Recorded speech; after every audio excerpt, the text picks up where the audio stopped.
చాలీచాలని వేతనాలతో పనిచేస్తున్న గ్రామ పంచాయతీ పంపు ఆపరేటర్లకు 25,000 వేతనాలు చెల్లించి తమను ప్రభుత్వం ఆదుకోవాలని ముసాబాదు మండల పంపు ఆపరేటర్ల అసోసియేషన్ అధ్యక్షుడు కొండిగారి పోషరాములు డిమాండ్ చేశారు.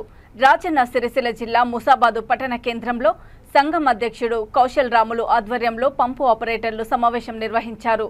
ఈ సందర్భంగా వారు మాట్లాడుతూ ఎన్నో సంవత్సరాలుగా పంచాయతీలో గ్రామీణ నీటి సరఫరా కార్మికులుగా పనిచేస్తున్న మమ్మల్ని ఏ ప్రభుత్వాలు గుర్తించడం లేదని ఆవేదన వ్యక్తం చేశారు. కేవలం 9,000కే సుమారు 16 గంటల వరకు పనిచేస్తున్నామని వెల్లడించారు.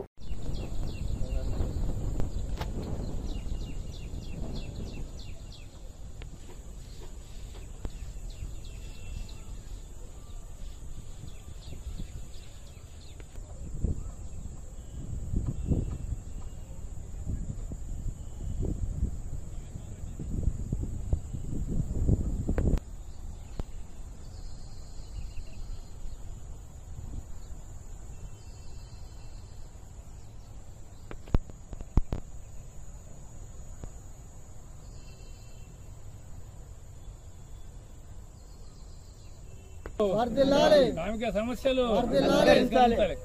కార్మికుల సమస్యలు కార్మికుల సమస్యలు కార్మికుల సమస్యలు కార్మికుల సమస్యలు 24 గంటల డ్యూటీ 24 గంటల డ్యూటీ 24 గంటల డ్యూటీ 8 గంటల డ్యూటీ ఆమోదించాలి. 8 గంటల డ్యూటీ 8 గంటల డ్యూటీ 8 గంటల డ్యూటీ 8 గంటల డ్యూటీ మన పనికి వివిధ గ్రామాలలోని సిబ్బందికి నేను మాట్లాడేది మాట్లాడతా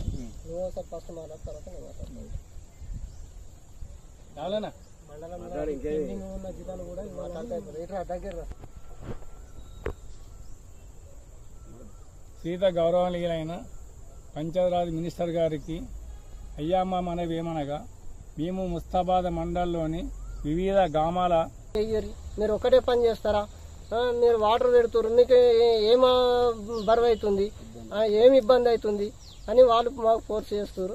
కాబట్టి పంచాయతీ కార్యదర్శులైనా కానీ కొద్దిగా మా కష్టాన్ని కొద్దిగా గుర్తించి మేము కూడా మీ లెక్క వర్కరమే, మీరు ఎట్లా జాబ్ చేస్తారో మేము కూడా డ్యూటీలు అట్నే చేస్తున్నాం. కాబట్టి మా పొట్టల మీద కొట్టద్దని మేము మనవి చేస్తున్నాం. కలెక్టర్ గారికే కానీ మరియు పంచాయతీ ఎంపీడీఓ గారికే కానీ డిపిఓ గారికే మేము తెలియని ఏమనగా అయ్యా మేము సారి అని బతుకులు మాయి, కాకపోతే వాటర్ మెయిన్లను పొట్టల మీద కొట్టద్దని మీకు విన్నవించుకుంటున్నాము. అంతేకాకుండా అదనక భారం మా మీద మోపి అందరినీ సిబ్బందిని గురి చేయొద్దని కోరుచున్నాము.